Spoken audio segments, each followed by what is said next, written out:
What if we told you that right now, in quiet neighborhoods across Japan, families are following ancient principles that Warren Buffett himself has called some of the most effective wealth-building methods he's ever observed. These aren't flashy, get-rich-quick schemes or complex financial instruments. They're simple, disciplined approaches that have been quietly creating millionaires for centuries. So if you have ever wondered why some Japanese families seem to effortlessly build wealth generation after generation while others are struggling paycheck to paycheck, then stick around, because the answer might surprise you, and it has nothing to do with luck, inheritance, or secret investment strategies. We're about to reveal 10 of these closely guarded secrets, but here's what makes this different from every other finance video you've watched. The Japanese don't just focus on making money, they focus on something far more valuable, and by the end of this video, you'll understand exactly what that is. And stay until the very end, because we have a bonus secret in store for you too. Now let's start with the first secret that will safeguard you in case you lose everything. 10.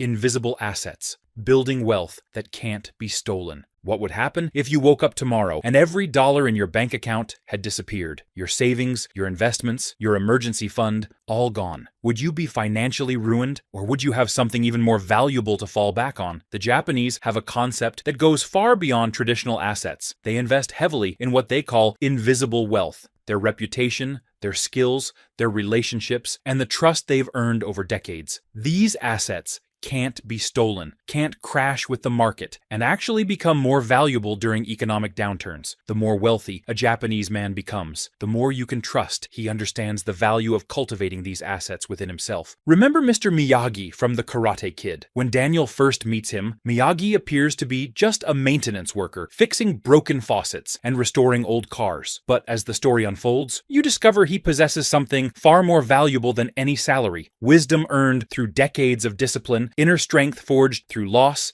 and perseverance, and deep community respect built one relationship at a time. And in the sequel, when Miyagi's village is threatened, his past catches up with him. And when everything material could be stripped away, what remains untouchable? His ability to teach, to heal, to inspire loyalty in others. These invisible assets can't be repossessed, can't crash with the stock market, and actually become more valuable during times of crisis. That's what true wealth looks like. Not what you own, but who you've become and what you can create from nothing. The successful Japanese entrepreneur who lost everything in the 2008 real estate collapse or the 2000 dot-com crash sees his portfolio decimated and his business destroyed. Yet, within weeks, he has had meetings with friends, trusted associates, and business contacts he has cultivated over his career. The end result? He starts a new venture and quickly takes advantage of the market volatility. He can do this because he had spent years building invisible assets that were worth more than any bank balance. Think of it this way: your network is your net worth. So you need to invest in building genuine relationships based on value and trust. Your skills are your security, but only if you've continuously developed expertise that others desperately need. You can put this principle into practice today. Start asking yourself, what are my skills that people value? Who trusts me? How can I serve those around me and my community? Because while everyone else is focused on their bank account balance, smart wealth builders are investing in assets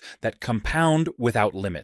But building invisible wealth is just the beginning. Up next is an ancient Japanese practice that reveals exactly why your money disappears each month. 9. Kakebo, the century-old method that beats every app. Why do most people reach the end of the month wondering where their money went, while others seem to have complete control over every dollar? The answer lies in a Japanese practice that's over 100 years old, yet more effective than any modern budgeting app. It's called Kakebo, and it involves nothing more sophisticated than a notebook and pen. But here's the shocking part. Families who use this method save 35% more than those using digital tools. The secret isn't in technology, it's in neurology. Kakebo was developed in 1904 by Hani Motoko, Japan's first female journalist, as a way to help housewives manage their finances during a time of economic uncertainty. The method has survived over a century because it addresses something fundamental about human psychology that no app can replicate: the power of physical engagement with your financial decisions. When you start implementing Kakebo, something remarkable will happen. Immediately, your expenses will decrease because those mindless coffee purchases, forgotten subscriptions, and impulse buys suddenly became impossible to ignore. The act of writing forces your brain to process each transaction consciously instead of automatically. Do you remember Chihiro from Spirited Away. She begins her journey as a spoiled, materialistic child who takes things for granted, much like how most of us approach money. But when she's forced to work in the spirit world, something profound happens. Every task requires her full attention. Every decision has real consequences. Every interaction teaches her something about value and worth. As Chihiro starts paying closer attention to everything around her, the spirits she serves, the work she performs, the relationships she builds, she transforms from someone who consumed mindlessly into someone who creates value intentionally. By the end, she's not just stronger and wiser, she's developed an entirely different relationship with abundance and scarcity. That's exactly what Kakebo does for your finances. It forces you to engage consciously with every financial decision until mindful spending becomes your natural state. But Kakebo is much more than just expense tracking. It's built around 4 fundamental categories that reflect Japanese values about money. The first is needs, essential expenses like housing, utilities, and basic food. The second is wants, things that bring joy but aren't necessary for survival. The third is culture, investments in personal growth, education, and experiences that enrich your life. The fourth is unexpected, emergency expenses, and unplanned costs. This categorization system does something brilliant. It forces you to confront the difference between what you need and what you want before you spend money, not after. Most Western budgeting focuses on tracking where money went. Kakebo focuses on intentionally deciding where money should go, and the low-tech approach is deliberate too. The physical act of writing engages different neural pathways than typing on a phone or computer. Research shows that handwriting activates areas of the brain involved in thinking, language, and working memory in ways that digital input doesn't. When you write down a purchase, you're literally creating stronger mental connections to that financial decision. There's also a ritual aspect to Kakebo that apps can't replicate. Many Japanese families have a specific time each day, often after dinner, when they sit down and record their expenses. This creates a daily moment of financial reflection and awareness that becomes as automatic as brushing your teeth. The method includes weekly and monthly reviews where you analyze patterns, celebrate successes, and identify areas for improvement. These aren't just mathematical exercises. They're opportunities for honest self-reflection about your relationship with money. Questions like, did I let my emotions drive my spending? And which purchases aligned with my long-term goals? Become part of the process. We discovered that Kakebo reveals spending patterns that are completely invisible when using digital tools. Those small, seemingly insignificant purchases that slip through the cracks of your awareness suddenly become obvious when you have to write them down by hand. The psychological friction of recording every transaction makes you pause and consider whether each purchase is truly necessary. The beauty of Kakebo is its simplicity and flexibility. You don't need special software, subscription services, or complicated spreadsheets. Just a notebook, a pen, and the commitment to write down every financial transaction. You can adapt the categories to fit your lifestyle, add your own analysis questions, and modify the system as your financial situation changes. Try this for 1 week. Carry a small notebook and write down every single purchase, no matter how small. Don't judge yourself or try to change your habits yet. Just observe and record. Include the amount, the category, and a brief note about why you made the purchase. At the end of the week, review your entries and look for patterns. You'll discover spending leaks you never knew existed and gain insights about your financial behavior that no app could ever provide. But conscious spending is only half the battle. There's another Japanese principle that challenges everything Western culture teaches about success. 8. Danshari. Why less stuff equals more wealth.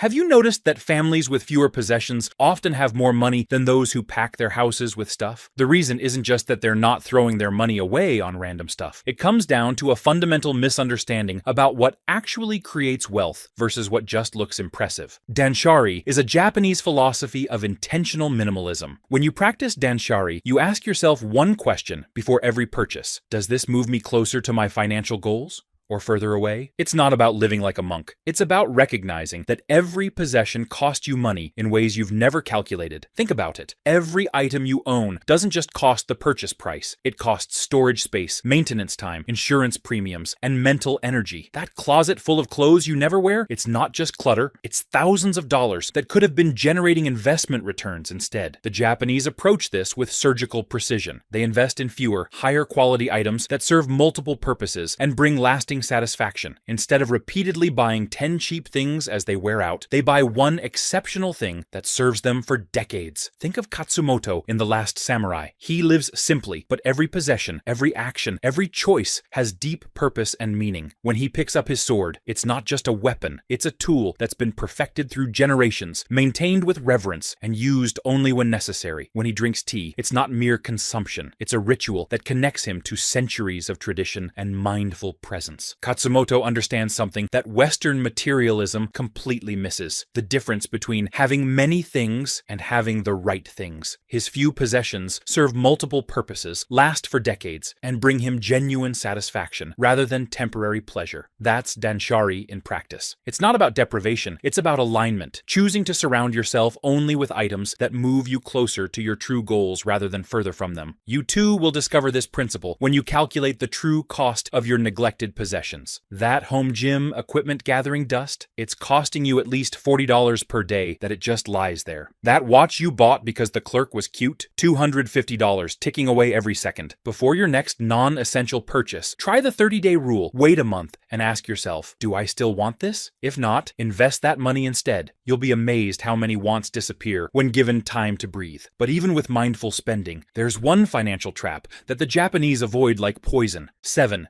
Debt avoidance. Why the Japanese treat credit like fire. Here's a statistic that reveals everything about the differing cultural attitudes toward money. Americans use credit cards for over 70% of transactions, while Japanese families use them for only 18%. Why such a dramatic difference? And what does it mean for wealth building? The Japanese view debt as financial quicksand. The more you struggle with it, the deeper it pulls you down. They understand that borrowed money isn't your money, it's freedom you give away with every swipe. In The Last Samurai, Algren learns that part of being a true warrior means to devote yourself utterly to a set of moral principles. Today, the Japanese apply this same unwavering discipline to money. If they can't afford it with cash, they simply don't buy it. Period. This doesn't mean they never use credit. It means they treat it with the respect and caution it deserves. They ask themselves, am I buying this because I can afford it or because I can finance it? The difference between those two questions determines whether you build wealth or stay trapped in the consumer cycle. Put simply, the Japanese principle towards debt is, if you can't buy it with cash today, don't buy it with credit tomorrow. This simple rule prevents most financial mistakes before they happen. Try implementing a cash-only challenge for 30 days. No credit cards, no financing, no buy now,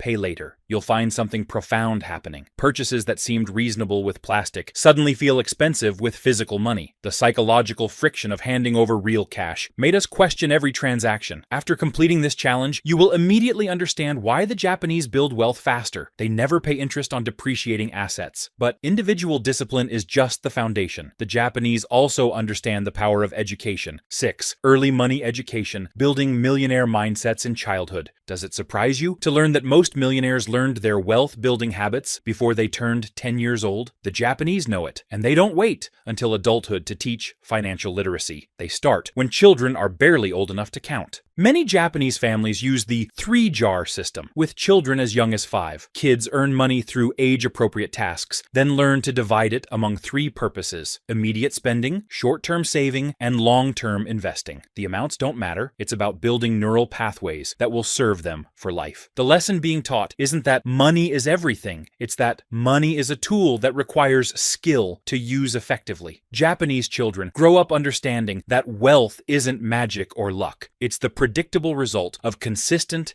intelligent decisions made over time. But the Japanese approach goes far beyond simple allowances. Children participate in family financial discussions as observers, learning to distinguish between needs and wants by watching their parents make real decisions. When the family is considering a major purchase, children hear the conversations about saving up, comparing options, and evaluating long-term value versus immediate gratification. This creates what psychologists call financial modeling. Children absorb money attitudes and behaviors through observation, long before they understand the underlying concepts. A child who watches their parents comparison shop, delay purchases to save money, and celebrate reaching savings goals develops completely different money instincts than a child who sees impulsive buying and financial stress. One of the most powerful aspects of this early education is teaching children the connection between work and money. Rather than simply giving allowances, many Japanese families create age-appropriate jobs where children earn earn money through contribution. A 5-year-old might earn money for feeding pets or sorting recycling. A 10-year-old might manage household tasks or help with family business activities. This practice builds the fundamental understanding that money comes from creating value for others. Children who learn this early develop a completely different relationship with money than those who grow up thinking it appears magically from parents or ATMs. The long-term impact is remarkable. Studies show that children who receive structured financial education before age 10 are significantly more likely to become wealthy adults, regardless of their family's income level. They're less likely to carry high-interest debt, more likely to invest consistently, and more likely to make strategic financial decisions throughout their lives. If you have children, the time to start is now, regardless of their age. Begin with simple concepts. Money is earned through work. Spending means choosing what's most important, and saving allows you to buy bigger things later. Let them make small financial mistakes with small amounts of money so they learn lessons that will save them from making large mistakes with large amounts later. For younger children, start with the 3-jar system and age-appropriate earning opportunities. For teenagers, consider opening investment accounts and teaching them about compound growth with real money. The goal isn't to turn children into financial obsessives, it's to give them the tools and instincts they'll need to build wealth throughout their lives. But individual financial education is just the beginning. The Japanese have a powerful secret that leverages community as a way to build wealth. Before we reveal it though, are you enjoying this content? If so, smash the like button and comment wealth so we know we are delivering you what you need. 5. Tenoshi, the power of group savings. Why do people who try to save money alone often fail, while those who save with others consistently succeed? The answer is in human psychology. Tenoshi is a Japanese group saving system where friends or family members pool their money together. Here's how it works. 10 people each contribute $100 per month. Each month, one person receives the entire $1,000 pot. Everyone gets their turn, and everyone benefits from the accountability and motivation of the group. This system works because it transforms saving from a lonely struggle into a shared commitment. You're not just letting yourself down if you skip a month. You're breaking a promise to 9 other people who are counting on you. But the psychology goes even deeper than accountability. When you're saving alone, it's easy to rationalize spending your savings on an emergency or once-in-a-lifetime opportunity. When you're part of a Tenoshi group, that money isn't just yours anymore. It belongs to the group's collective goal, making it much harder to raid for non-essential purchases. The Japanese have refined this system over generations, creating different variations for different goals. Some groups focus on emergency funds, with each member receiving their pot when they face an unexpected expense. Others target specific purchases like vacations or home improvements. The most sophisticated groups operate like investment clubs, with members receiving their payout and immediately investing it in long-term assets. You can find families using Tenoshi to fund everything from children's college education to retirement accounts to starting small businesses. Many such groups continue for decades as well, helping each member achieve major financial milestones they never could have reached alone. The social element is crucial. These groups often meet monthly, not just to exchange money, but to discuss financial goals, share money-saving tips, and celebrate each other's progress. It becomes a financial support network that extends far beyond the formal saving structure. There's also a powerful peer pressure element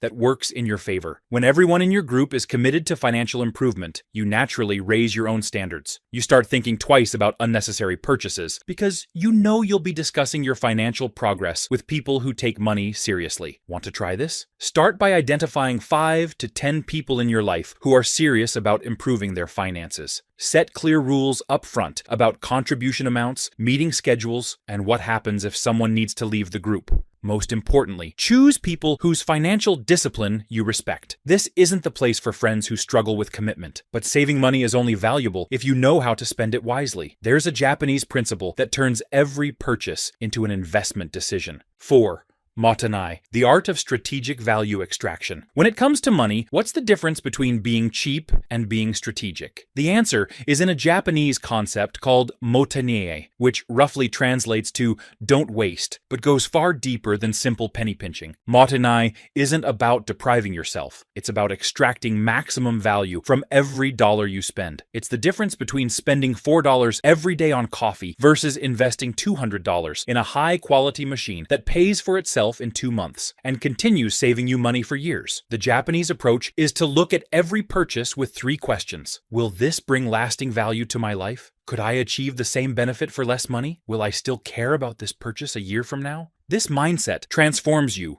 from a consumer into an investor. Here's where Motanai gets really powerful. It teaches you to calculate the true cost of ownership, not just the sticker price. That gym membership might seem like a good deal at $50 per month, but if you only go twice, you're paying $25 per workout. Meanwhile, a $200 home gym setup that you use 3 times per week costs less than $2 per workout after just a few months. Look around your house and try tracking the cost per use for everything you have. That expensive shirt you save for special occasions. That streaming subscription you only watch once a week but keep because it has your favorite anime. How much do these things cost you per use? And how much does that add up to in a year? But not being wasteful is just the beginning. When you are practicing Motanai, you are thinking in systems. Instead of buying cheap items that break and need replacing, Japanese families invest in quality items that last decades. They understand that buying one pair of quality shoes for $300 that lasts 10 years is cheaper than buying 10 pairs of cheap shoes for $50 each that wear out annually. This principle extends to experiences too.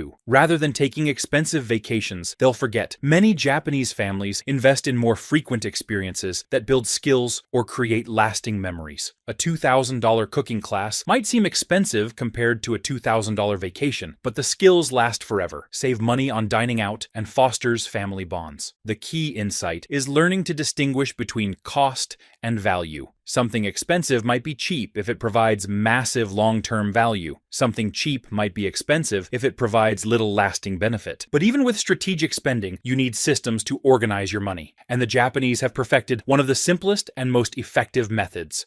3. Shunyu Bukuro, making money physical again. In our digital world, money has become invisible. Numbers on screens, automatic transfers, contactless payments. They tell you it's just more convenient. But it's that convenience that is making you poor. The Japanese discovered long ago that abstract money leads to abstract decisions. That's why many Japanese households still use Shunyu Bukuro, a cash envelope system that makes money tangible again. They divide their monthly income into physical envelopes: housing, food, transportation, entertainment, savings. When an envelope is empty, spending in that category stops until next month. This system works because it creates real physical limits that your brain can understand. Apps and digital tools can feel infinite and abstract. Cash in an envelope is finite and real. You can see exactly how much you have left. You can feel the squeeze of every dollar spent, and you can't accidentally overspend in one category. The psychological impact is profound. When money becomes physical again, spending becomes intentional again. Every purchase requires a conscious decision rather than an automatic swipe. Try this approach yourself. Use physical envelopes or separate bank accounts for different categories. Don't allow transfers between categories. You'll be amazed how this simple constraint transforms your financial decision-making. Now, with your spending under control and your money organized, it's time to make that money multiply. And the Japanese approach to investing might be the most boring and most effective strategy you've ever heard.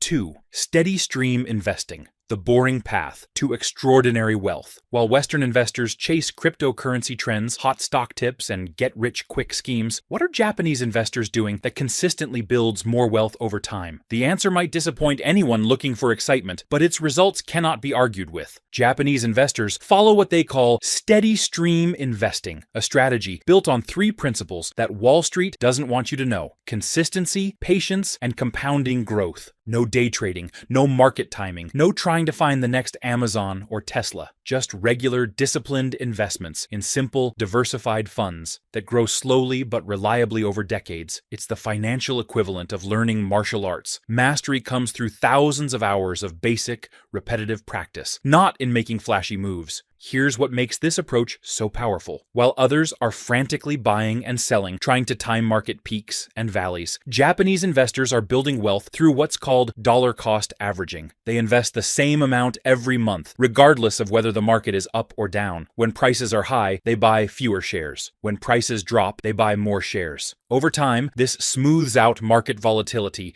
and reduces the average cost of their investments. The psychological advantage is enormous. You're not stressed about market crashes because you know they're temporary buying opportunities. You're not tempted to chase the latest hot stock because you understand that boring, diversified investing consistently outperforms speculation over decades. You can watch this principle work in your own portfolio. While friends lose money trying to time Bitcoin peaks or chase the latest meme stocks, your steady monthly investments in broad market index funds grow consistently through every market cycle. The best part? You spend zero time researching individual stocks or worrying about market timing. There is a common Asian saying that applies perfectly here. The best time to plant a tree was 20 years ago. The second best time is now. Every month you delay starting your steady stream, investing is compound growth you'll never recover. You could start with something almost boringly simple. Invest a fixed amount each month in a broad market index fund that tracks the S&P 500. Set up the automatic transfer and then focus on living your life. Let time and compound growth